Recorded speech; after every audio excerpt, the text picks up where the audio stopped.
Ja tervetuloa tänne Betsku-radion pariin. Seuraatte live-lähetystä Jerusalemista. Vuosi on noin 30 jälkeen Kristuksen ja pääsiäistä tässä kovasti odotellaan.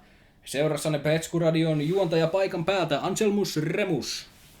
Ja messissä myös paikallinen rappi Johanneus Melandermus. Ja tänne paikalle odotetaan jäpää isolla jillä, josta koko maa nyt puhuu. Ja en nyt tarkoita Justimus Piiperiä, vaan Jeesus Nasaretilaista. Joo, ja jengi on aivan pipona paikalla. Jeesus on nyt kaikkien huulilla. Monet uskoo, että Jeesus on tuleva kuningas, joka tuo rauhan Israeliin. Ja jotkut ovat tulleet paikalle, koska uskovat, että Jeesus voi parantaa heidän sairautensa. Onko Jeesus tuleva kuningas ja maailman parantaja, vai onko se vain hämmentävän kovalla karismalla varustettu puusepän poika, joka on saanut huijattua ihmiset uskomaan itseensä? No kysytäänpä täältä ihmisten tunnelmia. Anteeksi, miksi te olette tulleet tänne paikalle ja miksi teillä on palmunoksia mukana? Me halutaan vastaanottaa Jeesus kuninkaana. Joo. Ollaan kyllästytty hallituksen toimintaan Joo. ja yhteiskunnallisiin oloihin. Samaa mieltä. Haluamme muutosta. Kyllä. Jeesus pistää hallituksen kultaa kyykkyyn Niin laittaa. ja tuo rauhan. Eli Jeesuksesta toivotaan uutta kingiä. Ehkä Jeesus voisi olla erilainen poliitikko ja oikeasti pitäisi vaalilupauksensa. Hän on tähän mennessä luvannut oikeasti auttaa köyhiä ja sairaita.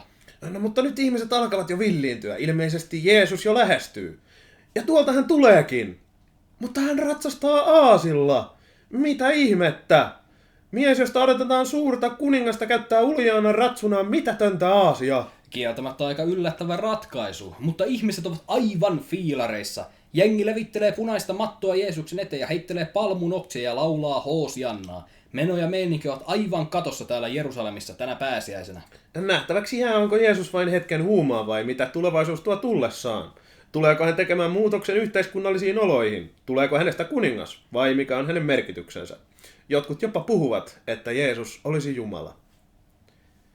Ja tervetuloa, hyvät kuulijat, 2000 vuotta myöhemmin tänne koulun aamun avaukseen, Betsku-radion pariin.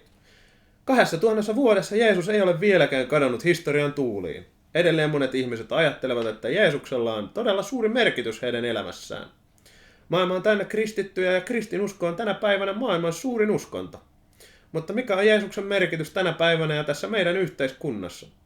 Mikä olisikaan meidän reaktio, jos Jeesus ratsastaisi aasilla näistä koulun ovista sisään?